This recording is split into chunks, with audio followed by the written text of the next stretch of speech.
Bueno, primero que todo me gustaría decir buenos días. Gracias por venir de Los Ángeles para ministrar a nuestros hermanos en el grupo de español. Yo sé que les gustaron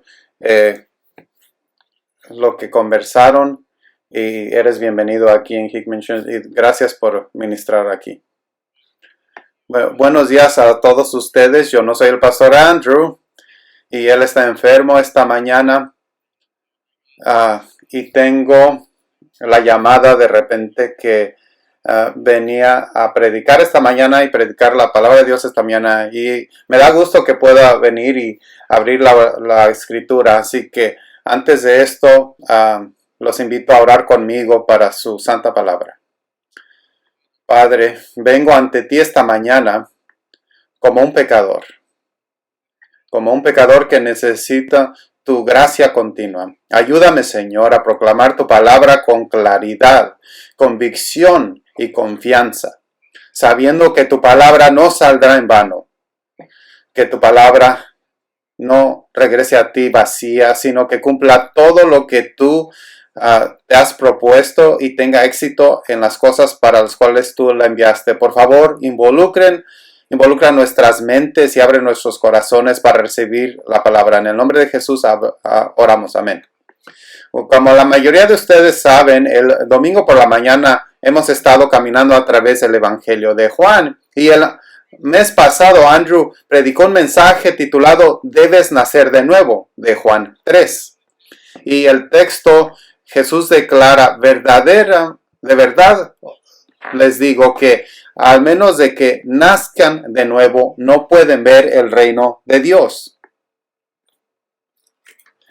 A lo mejor por alguno de nosotros esto no tiene ningún sentido, ningún peso y ningún impacto en sus corazones.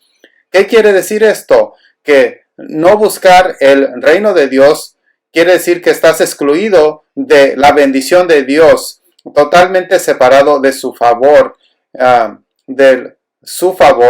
y en vez de su bendición estarás bajo su ira en el juicio. Y le pregunto a cada uno de ustedes esta mañana, ¿has nacido de nuevo?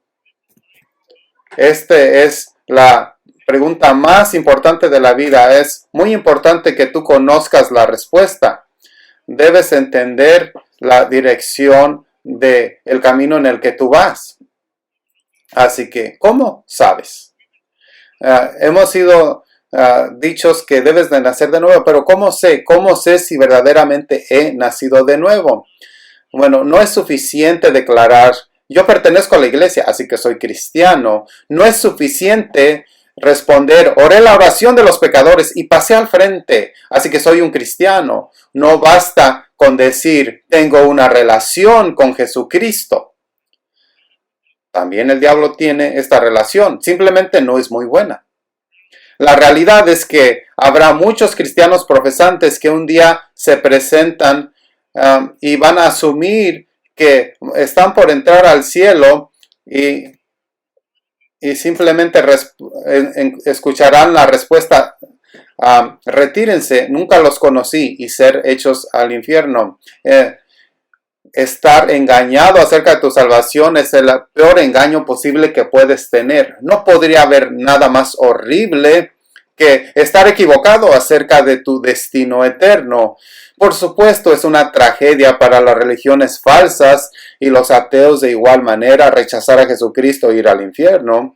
Es una tragedia que alguien se vaya al infierno, pero la tragedia de todas las tragedias es la vida repetida de Judas, donde tú estás alrededor de Jesús, donde te sientas bajo su enseñanza y ministerio, pero perteneciendo a Satanás. Esa es la verdadera tragedia. Así que, amigos, escuchen, Dios no quiere que te engañes a ti mismo. Él tiene la intención de que conozcas el estado de tu alma. Y no solamente Él no quiere que seas engañado para pensar que eres salvo cuando realmente no lo eres, pero Él tampoco quiere que vivas con incertidumbre cuando en realidad eres salvo. Sería algo horrible ser engañado y pensar que estás salvo y termines en el infierno. Pero, ¿cómo?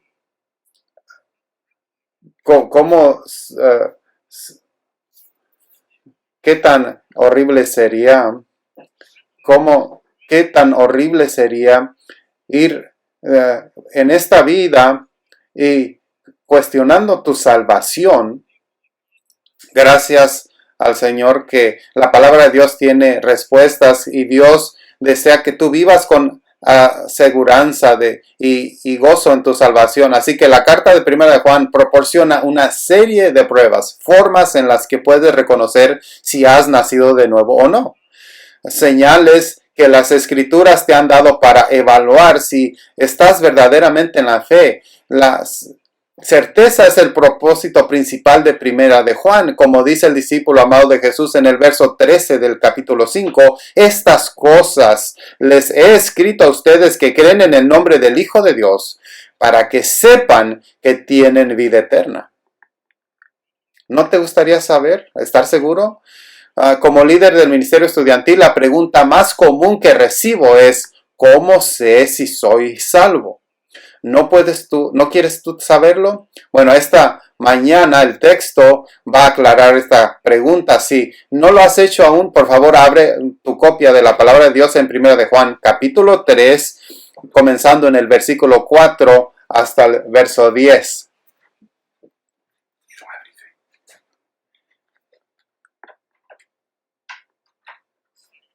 Comenzando en el versículo 4,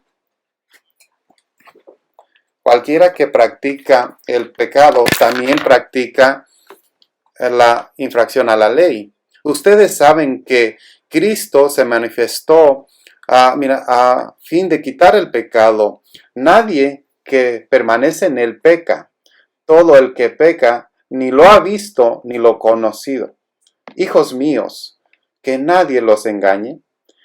El que practica la injusticia es justo, así como él es justo. El que practica el pecado es del diablo, porque el diablo ha pecado desde el principio. El Hijo de Dios se ha manifestado con este propósito para destruir las obras del diablo. Ninguno que es nacido de Dios practica el pecado, porque la simiente de Dios permanece en él y no puede pecar porque es nacido de Dios. En esto se reconocen los hijos de Dios y los hijos del diablo. Todo aquel que no practica la injusticia no es de Dios, tampoco aquel que no ama a su hermano. Ahora, me imagino que la mayoría de ustedes saben quiénes son sus padres naturales, pero desafortunadamente ese no es el caso de muchos niños en los Estados Unidos. Hoy en día, en nuestra generación, las preguntas sobre la paternidad son una realidad común. El uso de perfiles de ADN para determinar si dos individuos son padres consanguíneos e hijos es el estándar legal hoy en día. Las pruebas de ADN pueden establecer prueba genética de quién es el padre de un individuo con una precisión del 99.9% de certeza. Para los involucrados, esta búsqueda de respuestas tiene profundos resultados físicos, emocionales, financieros, tanto como para los padres como para el hijo. Y aunque esta es una triste situación, ¿cuánto peor sería no saber quién es tu padre espiritual? No saber si eres un hijo de Dios o un hijo del diablo. Tiene consecuencias muchas mayores, las que impactan no solo esta vida, sino que a los que llevarás contigo a la eternidad. Así que, ¿quién es tu padre? ¿Cómo puedes saber si has nacido de nuevo? Con una certeza aún mayor que una prueba de ADN, la palabra infalible y suficiente de Dios te proporciona con una prueba de paternidad espiritual. En nuestro pasaje vas a mirar 4 evidencias de paternidad espiritual para que puedas saber que estás en la familia de Dios. Y confío que cuando salgas de aquí esta mañana te resulte obvio quién es tu padre. Nuestra primera evidencia se basa en tu sumisión al Padre. tu sumisión al Padre. Mira de nuevo en el versículo 4. Todo el que practica el pecado practica también la infracción de la ley.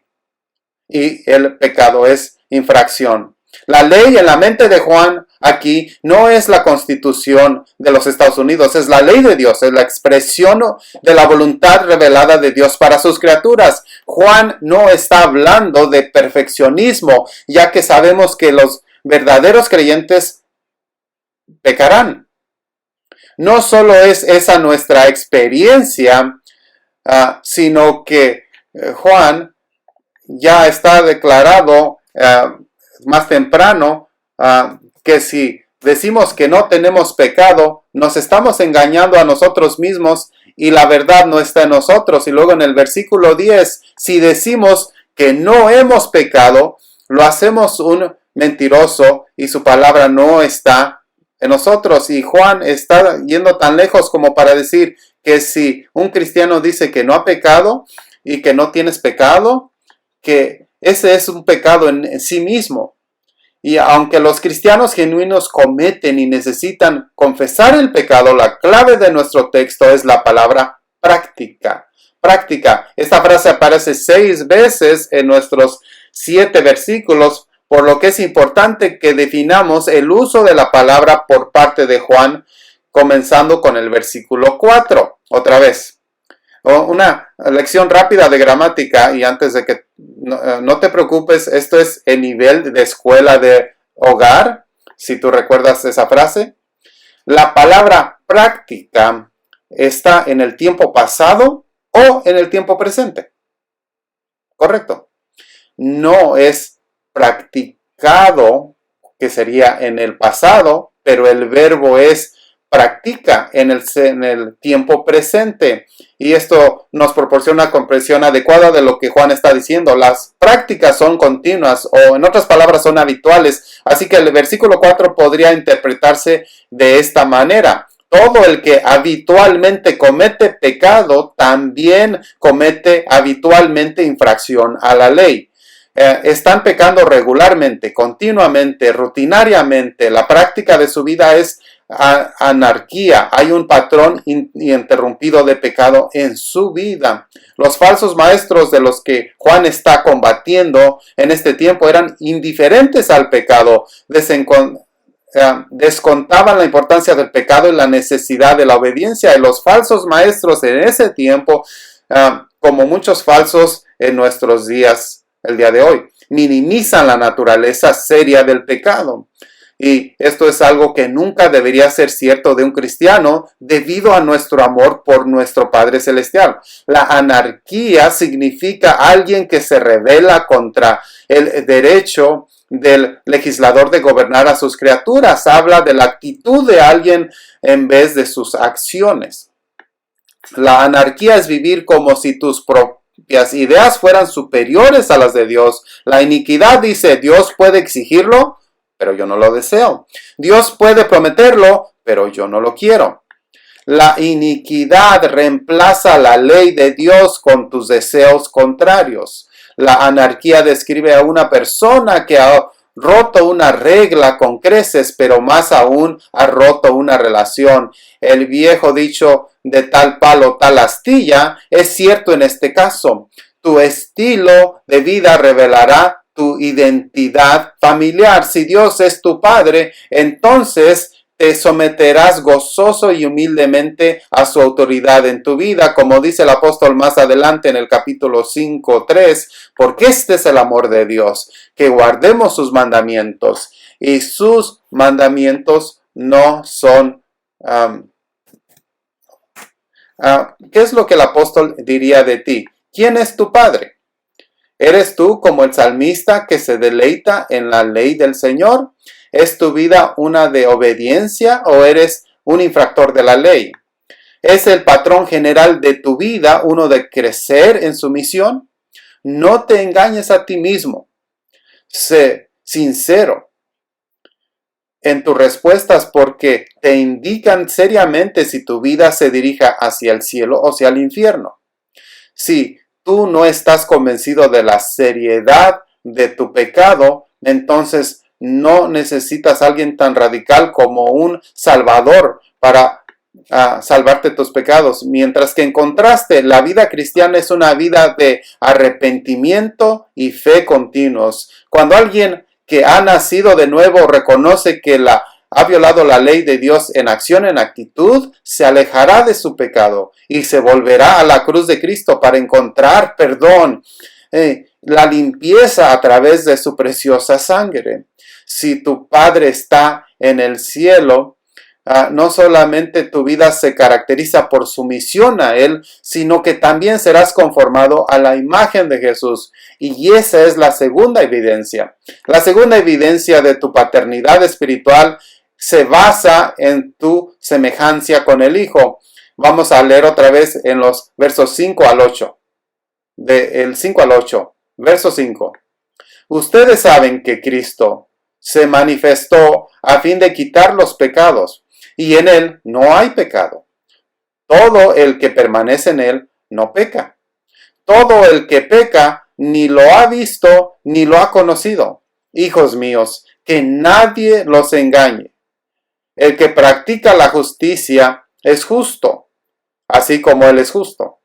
El que practica el pecado es del diablo, porque el diablo ha pecado desde el principio, y el Hijo de Dios se manifiesta en este propósito, para destruir las obras del diablo.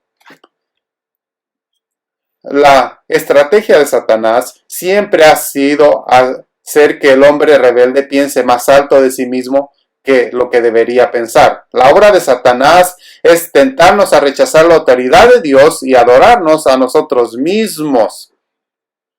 Y él quiere cultivar el orgullo y que se pone sus propios deseos sobre encima de la ley de Dios. Esto es anarquía, esto es lo que esencia del pecado y es lo que el Hijo de Dios vino a destruir en ti y en mí.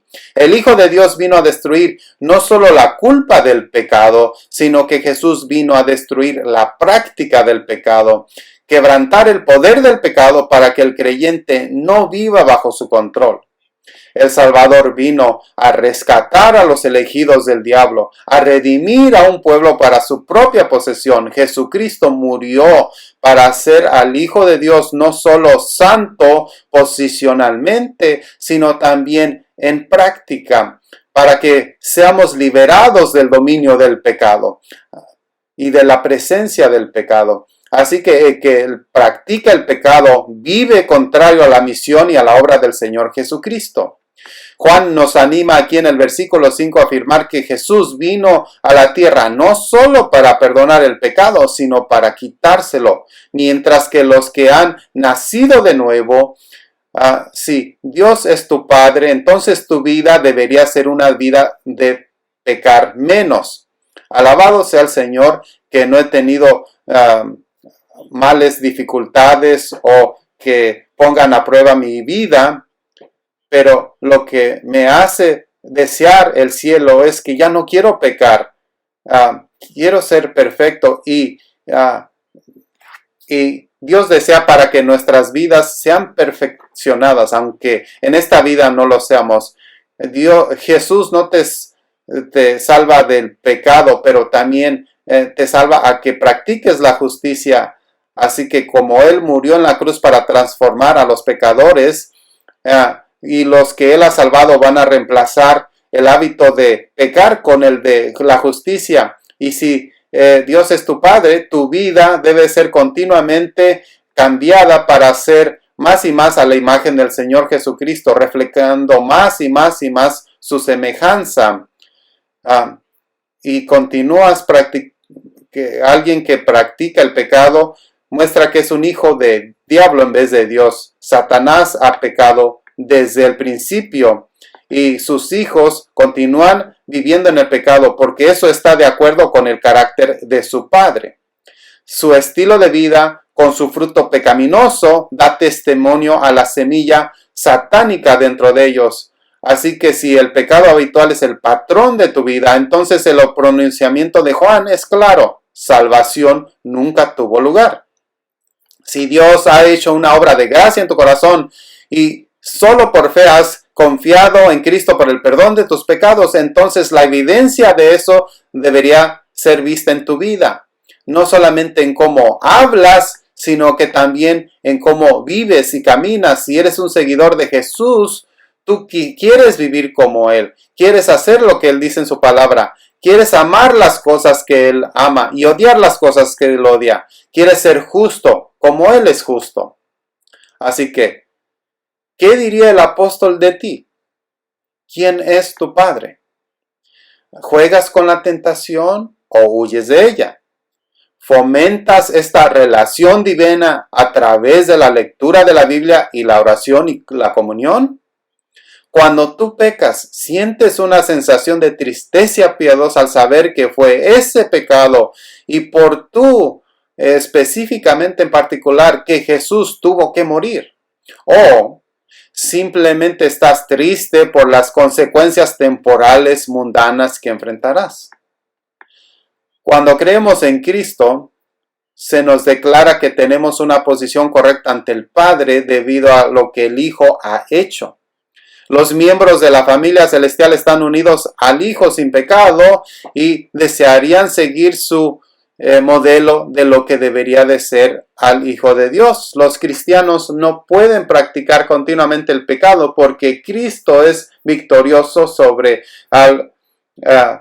el enemigo, Satanás. Llegará el día en que todas las obras de Satanás cesarán y serán arrojadas al infierno, pero hasta entonces, por lo mientras el diablo opera en este mundo sabiendo que él ha sido derrotado y que en Cristo puedes escapar su tiranía. Y aunque Satanás acusa a los creyentes noche y día ante el Padre, conoce que el ministerio de Jesús como tu abogado garantiza que tú eres absuelto. Juan capítulo 2, versículo 1 declara: hijitos míos, les escribo estas cosas para que no pequen. Y si alguien peca, sabiendo que lo haremos, tenemos un abogado para con el Padre, a Jesucristo el justo. Hijitos míos. Este es un término cariñoso que se usa a lo largo de la carta y es uno que también se encuentra en el verso 7 de nuestro texto. Hijitos míos, asegúrense de que nadie los engañe. Como un padre amoroso que tiene una conversación cálida y tierna con sus hijos, el apóstol expresa el carácter absoluto del cristianismo en un lenguaje muy sencillo, en términos sencillos, claros e innegables. Hijitos, asegúrense de que nadie los engañe. El que practica la injusticia es justo, así como Él, Jesús, es justo. Y otra vez, los cristianos no estarán libres de pecado en esta vida, pero deben pecar menos. Ciertamente menos que antes de que se les diera un nuevo corazón a través de lo que se le llama la regeneración, perceptiblemente menos de antes de que nacieran de nuevo por el Espíritu Santo, medidamente menos que antes de que Dios Todopoderoso se instalara en interior para conformarlos a la semejanza de su Hijo. Y es exactamente ese milagroso nuevo nacimiento de lo alto lo que nos lleva a nuestro tercer punto. La tercera evidencia de la paternidad del Espíritu es que tú has sido habitado por el Espíritu Santo. Lee conmigo el versículo 9, perdón. Ninguno que es nacido de Dios practica el pecado, porque la simiente de Dios permanece en él. No puede pecar porque es nacido de Dios. Nacer de Dios es conocido como regeneración. Es la obra de gracia de la cual Dios, los creyentes se convierten en nuevas criaturas y hay un cambio de corazón iniciado por el Espíritu Santo al cual el pecador responde en arrepentimiento hacia Dios por fe en el Señor Jesucristo. Todos sabemos que las semillas producen árboles frutales según su propia especie. Como el Señor Jesús dijo, un árbol bueno no puede producir fruto malo, ni un árbol malo producir fruto bueno. Por ejemplo, imaginémonos que vamos manejando aquí por el condado de Stanislaus y vas en el freeway y te digo, mira, plátanos. Me dirás, Josh, eso es ridículo, porque eso claramente no es una planta de bananas, sino son almendras. ¿Y cómo saberías que es una planta de almendras? Porque tiene almendras. Así que la fruta refleja la raíz. Si el árbol, si la raíz del fruto es santo, también así el fruto. Y si tú tienes el Espíritu Santo plantado en ti, no puedes continuamente y habitualmente cometer pecado. Eso no sería compatible con el ministerio del Espíritu Santo, que ha impartido una nueva naturaleza en el creyente. Un creyente nacido de nuevo no puede practicar habitualmente el pecado, porque el Espíritu mismo vive en cada hijo de Dios comprado por sangre. Cuando las personas se convierten en cristianos, Dios los hace nuevas criaturas con nueva naturaleza. Ahora, bien, cualquiera que quiera pecar, puede pecar. Entonces, cuando Juan dice que una persona de Dios no puede pecar, debe querer decir que una persona nacida de Dios tiene nuevas necesidades, nuevos deseos. Este es un nacimiento sobrenatural. Algo nuevo ha llegado a existir. Jeremías lo llama un corazón nuevo. Ezequiel lo llama un nuevo espíritu. Pablo lo llama una nueva creación. De modo que si alguno está en Cristo, nueva criatura es. Las cosas viejas pasaron y ahora han sido hechas nuevas. 2 Corintios 5:17. Cuando un hijo es concebido, la simiente del padre permanece en el niño. El ADN del padre está en el niño y lo hace en cierta medida como su padre. Puesto que el carácter de Dios es lo opuesto del pecado, un creyente deseará ser santo como Él es santo. Por lo tanto, el Hijo de Dios será como su Padre. Y debido a esta nueva naturaleza, los creyentes exhibirán cada vez más la justicia producida por el Espíritu Santo. ¿Qué diría el apóstol de ti? ¿Quién es tu Padre? ¿Tienes esta relación divina dentro de ti? ¿O es tu profesión de fe una sin posesión del Espíritu? Una sin posesión del Espíritu. ¿Tú permites que tu carne controle tus pensamientos y deseos, o caminas de acuerdo con el Espíritu? ¿Es tu vida una vida de muestra el Espíritu de amor, gozo, paz, paciencia, benignidad, bondad, felicidad, mansedumbre y dominio propio? Para aquellos que han nacido de nuevo, el Espíritu está continuamente obrando dentro de ellos para darles la capacidad de vivir de una manera digna del Señor y un deseo de agradarle en todos los aspectos. Los creyentes tienen las características de Dios porque han nacido en su familia. Así que Dios nos cambia de tal manera y que no podemos estar contentos siguiendo en nuestro pecado. Por tanto, si uno nace de nuevo, nunca llegará a ser perfecto en esta vida, y sin embargo no puede estar contento con seguir pecando. Así que, ¿qué es la vida cristiana? ¿Cómo la podríamos describir? Bueno, en primera de Juan capítulo 1, verso 7 dice esto: pero si andamos en la luz como Él está en la luz, tenemos comunión los unos con los otros, y la sangre de Jesús, su Hijo, nos limpia de todo pecado. Así que caminar en la luz no significa que no tengas pecado, sino que significa que ves tus pecados a la luz de Dios y respondes a ellos de la manera que Dios lo haría. Verso 9 del mismo capítulo es un claro paralelo con el versículo 7 y enseña que si confesamos nuestros pecados, que Él es fiel y justo para perdonarnos nuestros pecados y para limpiarnos de toda inmundicia. Así que una persona que camina en la luz confiesa el pecado. Eso significa que ve el pecado de la manera que Dios lo ve y está de acuerdo con Dios y responde de la manera que Dios quiere que responda. Él odia el pecado, está quebrantado y arrepentido por él, por lo que él huye del pecado conocido y trata de evitar la tentación en vez de caminar esta línea imaginaria. ¿Qué tan cerca puedo llegar sin quemarme? Cuando el pecado se es señalado en su vida, no se opone con la justicia propia, pero sino al contrario, confiesa, admite y se arrepiente, y él es agradecido. Caminar en la luz significa tener los ojos abiertos a la verdad acerca de un Dios santo y la oscuridad del pecado y su desesperada necesidad de Cristo. John Piper lo ilustra de esta manera. Cuando las luces están apagadas en una habitación, puedes estar allí con un horrible monstruo negro llamado pecado, listo para devorarte, y con un gran caballero de brillante armadura llamado Cristo, listo para salvarte. Pero no puedes ver a ninguno de los dos porque estás en la oscuridad. Y en la oscuridad el monstruo puede tener un abrigo cálido y peludo que se siente atractivo. Y la armadura del caballero puede sentirse fría e impotente.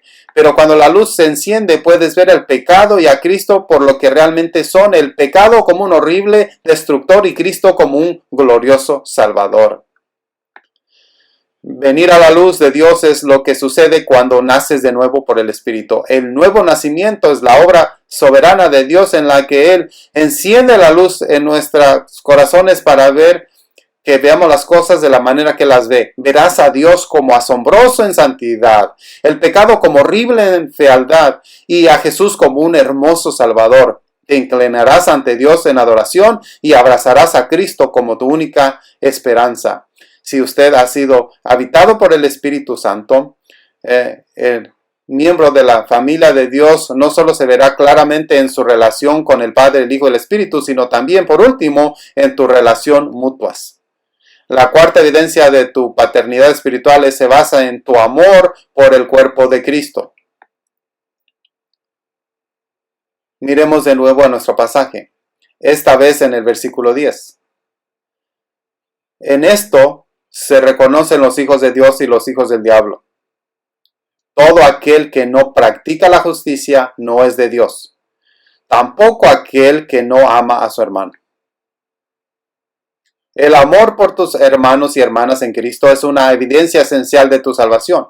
Para aquellos que verdaderamente han nacido de nuevo, el amor es una característica indispensable. Aquellos que practican el amor dan prueba de su nuevo nacimiento. Juan no está introduciendo otro examen, uno que esté separado de sus pensamientos previos. Más bien el apóstol está diciendo que el resultado de la salvación será que amarás a aquellos que Dios ama. Si tú verdaderamente amas a Dios, entonces eso será testiguado por tu amor por su casa. Juan está haciendo eco, ¿o no?, de Jesús, quien dijo: en esto conocerán todos que son mis discípulos. ¿Sí qué? Si se aman los unos a los otros. Quien no ama a su hermano, a los de la familia de Dios, no es un verdadero hijo de Dios. Y en la vida de aquellos que han nacido de nuevo, no solo hay una ausencia de pecado habitual, sino que hay una presencia de justicia habitual. Justicia que solo se cumple verdaderamente y experimenta a través del amor. Los creyentes amarán incondicional y sacrificialmente, como el amor de Dios mismo. No es simplemente sentimental o emocional, sino más bien un acto de voluntad, de desea el mayor bien del otro. Este tipo de amor no es natural, sino sobrenatural. Este amor solo puede ser demostrado por alguien lleno del Espíritu Santo. El amor es la prueba de tu salvación. ¿Qué diría el apóstol de ti? ¿Quién es tu padre? ¿Animas a otros creyentes a amar y a hacer buenas obras? ¿Das preferencias a los demás poniendo sus necesidades por encima de las tuyas? ¿Oras por el crecimiento espiritual de los demás? En 1 de Juan 3, 4 al 10 hemos resumido el mundo entero en dos familias. Los hijos de Dios, hay muchas razas, muchos colores, pero hay dos familias en este mundo entero. Están los hijos de Dios y los hijos del diablo. Nadie puede pertenecer a ambas familias al mismo tiempo. Como Juan dijo, tu padre ahora debería ser obvio para ti. En esta prueba de paternidad examinamos la vida, y el que muestra que no hay evidencia de la justicia no puede ser hijos de Dios. Ahora es importante tener en cuenta que puede haber una gran diferencia en la madurez de aquellos que genuinamente han sido de nuevo. En algunos el fruto puede ser apenas percibido, verde o inmadura, mientras que en otros la nueva creación de Cristo es audaz, sencilla e inconfundible. Pero como un almendro bebé, al abrigo de su caja de cubierta en los files que miramos continuamente, está tan vivo como un árbol maduro lleno de fruto. Del mismo modo, si has nacido de nuevo, sin importar el estado de tu santificación, entonces tú también estás completamente vivo en Cristo. Entonces, ¿cómo debemos responder a estas cosas de esta mañana? Lógicamente podemos llegar a una sola conclusión, que el que practica la justicia es justo, así como Jesucristo es justo. Esta es la conclusión a la que el apóstol pretende que lleguemos. Juan le preocupa mucho que los cristianos supieran distinguir lo verdadero de lo falso, pero estas palabras no fueron para que tú y yo nos inspeccionemos uno a otro, ¿no, queridos hermanos? Fueron inspirados por el Espíritu Santo que nosotros examinemos nuestros propios corazones ante Dios. Así que, hijitos, no se engañen a ustedes mismos. Sean honestos ante su Creador. Si has descubierto que tu vida no pasa la prueba, entonces aléjate de rebelarte en contra de Él y confiesa a Jesús como tu Señor. Pon a Dios en el trono legítimo de tu vida y demuestra que lo amas viviendo un estilo de vida de obediencia a su palabra desde tu corazón. No esperes. No hay tiempo que perder. Tú no sabes qué va a traer el día de mañana. La muerte llega inesperadamente. Y si tú murieras esta noche, ¿estás absolutamente seguro en dónde pasarías la eternidad? Hoy es el día de la salvación. A aquellos que han puesto su fe en el Señor Jesucristo, que tú tengas aún más confianza y más gozo, y que tú tengas completa seguridad de que estás en la familia de Dios, y que nosotros nos presentamos como sacrificios vivos para la edificación de los hermanos, a la satisfacción del Espíritu y la exaltación de Jesús, para que nuestras obras glorifiquen a nuestro Padre Celestial. Vivamos de una manera digna de nuestra familia divina. Por favor, únase conmigo en la oración. Oh Padre de las alturas, tú eres digno de ser alabado con cada aliento, amado con cada facultad del alma, servido con cada acto de la vida. Una vez estuvimos muertos en nuestros pecados, sin ojos para verte, sin oídos para oírte, sin gusto para saborear tus alegrías, sin corazón para conocerte. Pero tu Espíritu nos ha dado vida. Tú has hecho que nazcamos de nuevo como nuevas criaturas. Nos has amado, nos has adoptado y nos has llamado a ser tuyos. Por favor, permítenos dejar a un lado todo pecado de este mundo. Ayúdanos a caminar contigo en la verdad, para que seamos la luz y la sal de la tierra, que seamos un pueblo que sea una bendición para nuestro prójimo y que traiga alabanza a tu santo nombre. Amén.